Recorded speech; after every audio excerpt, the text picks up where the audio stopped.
Our first trailblazer tonight, I am proud to announce, is Andrew Ahn. Born and raised in Los Angeles, Ahn's latest feature, Fire Island, won the Ensemble Tribute at the 2023 Gotham Awards and is nominated for a PGA and Independent Spirit Award. Andrew has directed fiction and documentary television for Netflix, FX, HBO Max, CBS, and the Sundance Channel. He has promoted diversity in the arts by mentoring young filmmakers through programs such as Pacific Arts Movement's Real Voices, Outfest's Outset, and the Sundance Institute's Native Filmmaker Lab. Here to tell his Korean American story, everyone, please welcome Andrew Ahn.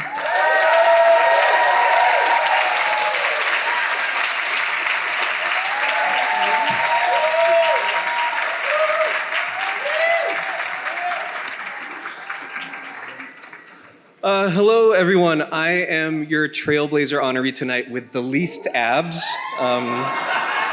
That's my one joke. I've got no more. Thank you for laughing. When HJ was talking to me about this speech, he mentioned that I could tell a story about chosen family. A very fitting theme tonight with so many queer Korean Americans here in this room. It's especially meaningful for me to be here in New York because this is where I attended a Dari Project gathering in college, the first time I met a group of queer Korean Americans. But with the Fire Island press tour, I've been talking about chosen family for 2 years. And I'm so tired of talking about how Joel Kim Booster is my sister. I just can't anymore. So tonight, I would like to talk about my parents. I came out to my parents 12 years ago. Some of you may know my coming out story. I talked about it in my Legacy Project video that I did for Korean American Stories 7 years ago. For my thesis film from CalArts, I made a short about a gay Korean American man, a thinly veiled stand-in for myself, attending his nephew's 돌잔치, first birthday celebration. And then I cast my parents in the film without telling them what it was about. They thought it was just about a birthday party, and then I showed them the full film to come out to them. I just quickly want to plug that my mother, who you can see in that film, is looking for film, television, commercial, and print opportunities. She's with Silver Models USA in Los Angeles. If any of you are looking for an elegant Korean woman, please reach out.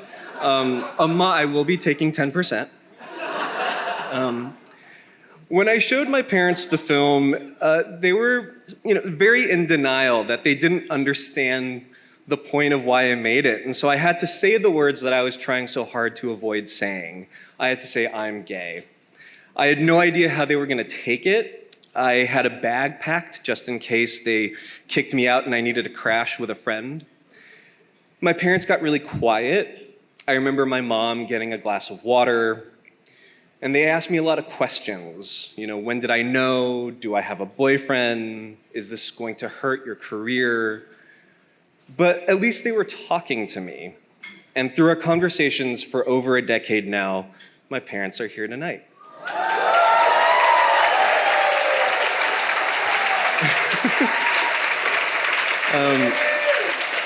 So, I was told that coming out, isn't an event, it's a process, and I agree.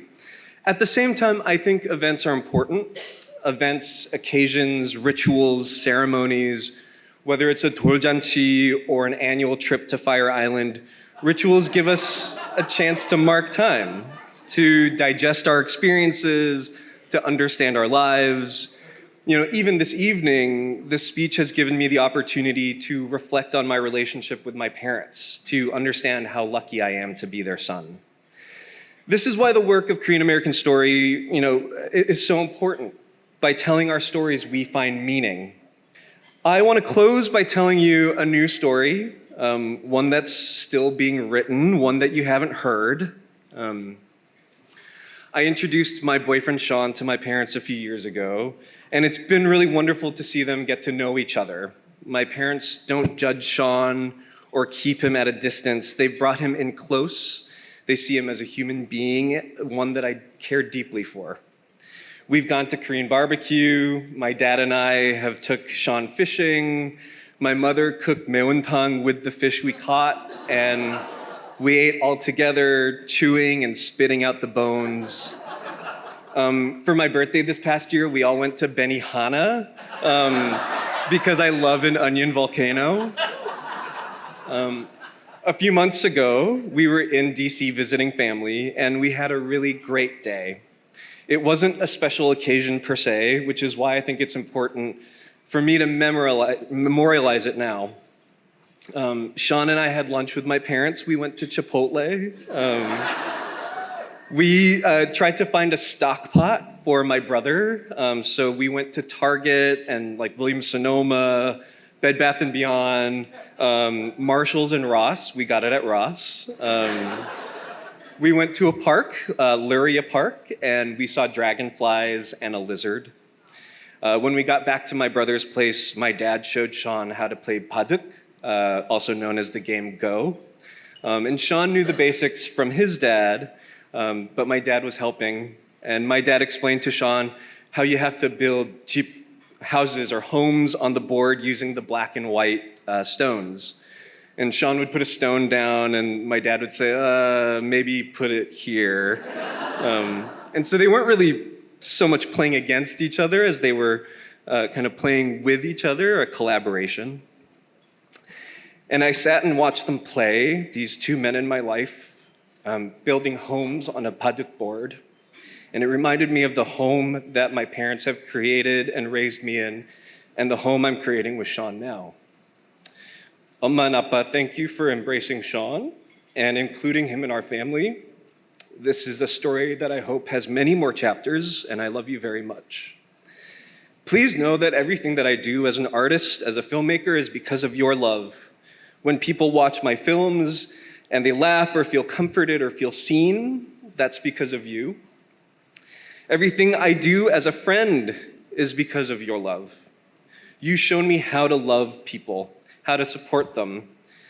I know how to love my chosen family because you've shown me what the meaning of family is. And with Sean, you found a way to bridge the gap between family and chosen family so that for me, they can be the same thing. And so, like the Fire Island press tour, I am back somehow talking about chosen family. Joel Kim Booster, you fucking did it again. Thank you so much, everyone, for this honor. I'm very, very proud. Thank you.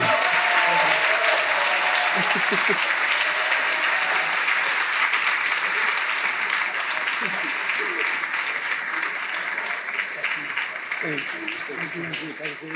you.